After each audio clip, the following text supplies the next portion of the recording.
2 pèlerins juifs et un garde national tués près d'une synagogue à Djerba en Tunisie. L'auteur de l'attaque a été abattu.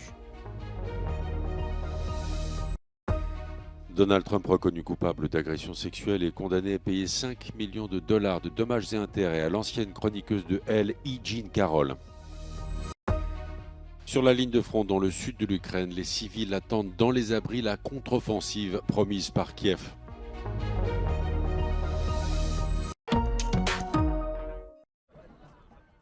Deux fidèles participant à un pèlerinage juif dans la synagogue de la Griba sur l'île de Djerba en Tunisie ont été tués mardi soir. L'attaque a été menée par un garde national tunisien.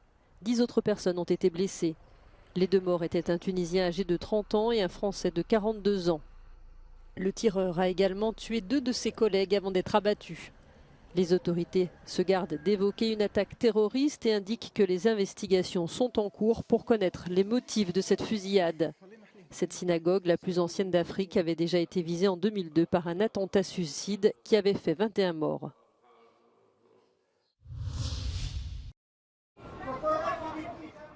Donald Trump condamné pour l'agression sexuelle de E. Jean Carroll. L'accusation de viol n'a pas été retenue, mais l'ancien président américain devra néanmoins payer 5 millions de dollars de dommages et intérêts à l'ancienne chroniqueuse du magazine Elle. Les faits remontent à 1996. La plaignante raconte qu'ils se sont déroulés dans la cabine d'essayage du rayon lingerie d'un grand magasin new-yorkais.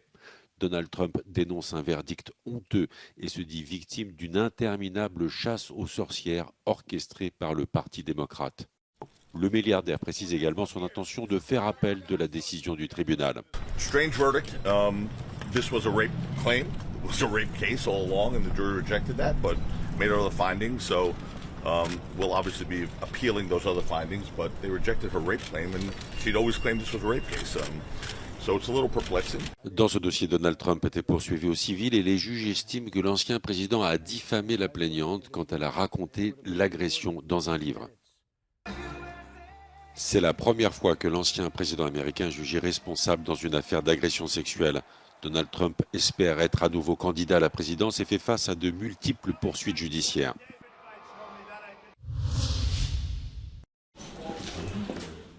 Cet abri humanitaire de la petite ville d'Olyrif est installé dans le sous-sol d'une école à 7 km de la ligne de front. Nous sommes dans le sud de l'Ukraine, dans la région de Zaporizhia, là où pourrait commencer la contre-offensive promise par Kiev. En attendant, la petite ville est la cible des bombardements russes. Дуже сумно і прямо доплачу. Кожен день приходиш і сьогодні їду на роботу, стояв дом. Їду вечором після роботи, дома немає. Це дуже сумно. І плакати можна кожен день. Ну, нельзя. Вороги цього не дождуться. Les civils se réfugient ici dans l'espoir d'être protégés des bombes, de trouver de quoi manger et se laver. Sur le front, le ravitaillement en nourriture et produits de première nécessité est capital. À Kiev, des volontaires se relaient pour préparer des repas pour les soldats. Les noix et les fruits secs sont utilisés pour les barres énergétiques qui sont ensuite envoyées aux troupes. Les bénévoles cuisinent aussi un borщ déshydraté que les soldats pourront ensuite préparer sans trop de difficultés.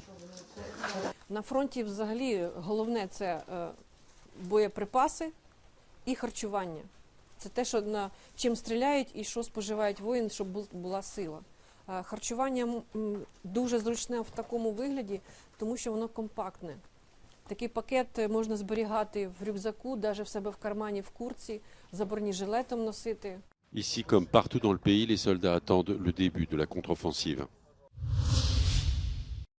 Alors que l'Ukraine a décidé, à l'instar des 27 États membres, de célébrer le 9 mai comme la journée de l'Europe, Euronews a interrogé la présidente du Parlement européen, Roberta Metsola, sur les perspectives d'adhésion de Kiev à l'Union. Once we have that political will, then our side, the European Union, needs to match the expectations with proper tasks. That means asking the questions that need to be asked, making sure that help is given, and step by step reach that goal. War has reshaped Europe. Are we already entering a wartime economy? Where are we today? We're looking at a situation where inflation is extremely high, where interest rates are being hiked up, where value is being wiped off as housing, pensions, assets, values, businesses, companies, families are looking to us and saying, I do not have the money to pay my bills at the end of the month. This is where we need to respond, and that is why how we cushion the social and economic impact of what I would say is a poly-crisis will be the test that we have to put ourselves. As we are celebrating Europe Day 1 year out from EU elections, how would you say that the scandal in the European Parliament has affected the credibility of Europe? At the moment, we are undergoing a series of very difficult, because change is never easy, reforms. Some are of an immediate nature, some will take a little bit more time to be implemented before the start of the next mandate. In other words, next year, after this legislative term comes to an end. And I will do my very best until the end of the mandate to make sure that all the measures and the results that we have taken are measured in response to the difficulties that we have faced over the last months. Thank you very much. Thank you very much. La journée de commémoration s'est transformée en une journée de colère contre l'ambassadeur de Russie en Pologne. Alors que Sergueï Andreev tentait de déposer une gerbe au mémorial des troupes soviétiques à Varsovie, il a été bloqué par des activistes anti-guerre.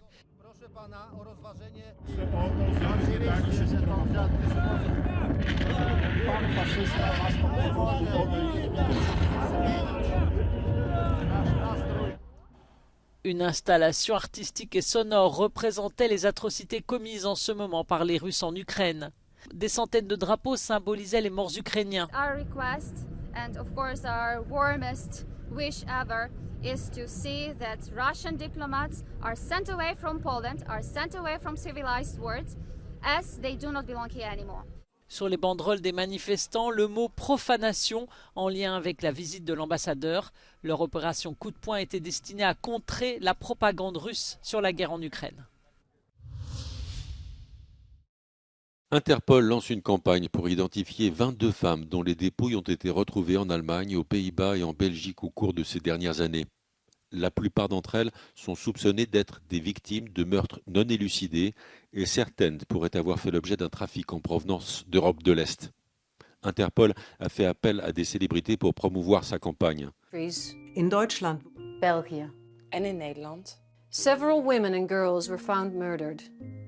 En we weten niet eens hun namen. Depuis des années, nous ne savons pas qui elles sont. Und woher sie kommen. L'Organisation internationale de la police criminelle espère que la publication des images de ces femmes lui permettra de trouver des témoins. D'ordinaire, ce type d'information est réservé à la police et reste confidentiel. C'est la première fois qu'Interpol lève le secret sur des éléments d'enquête de cette nature. L'Agence internationale de la police le fait dans le cadre de l'opération Identify Me. Pour la plupart des femmes, les policiers disposent d'échantillons d'ADN et leur identité pourrait être déterminée dans le cas où des parents se manifesteraient.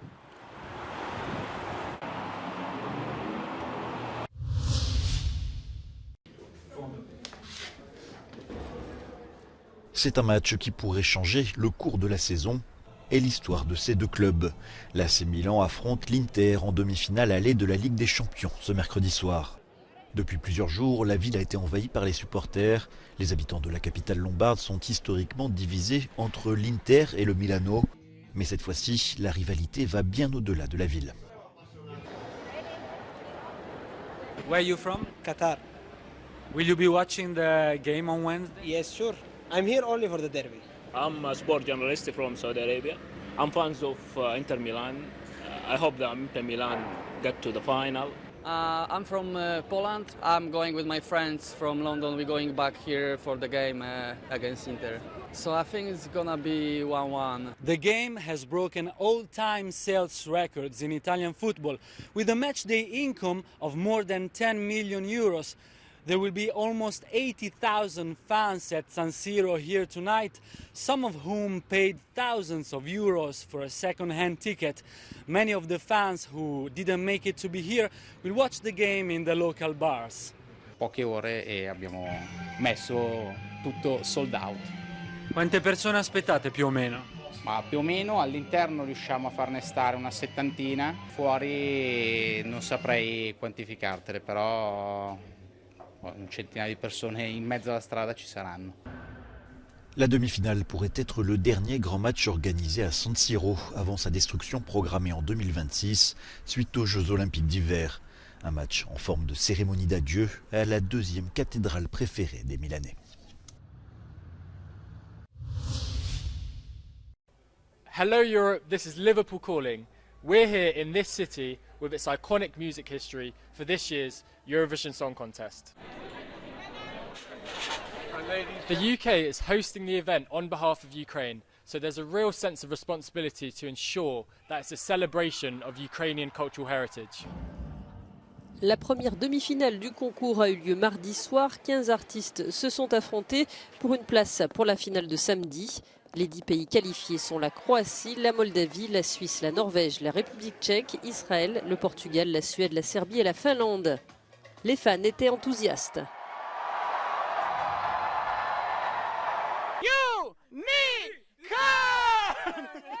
Yeah, there was a lot of highlights.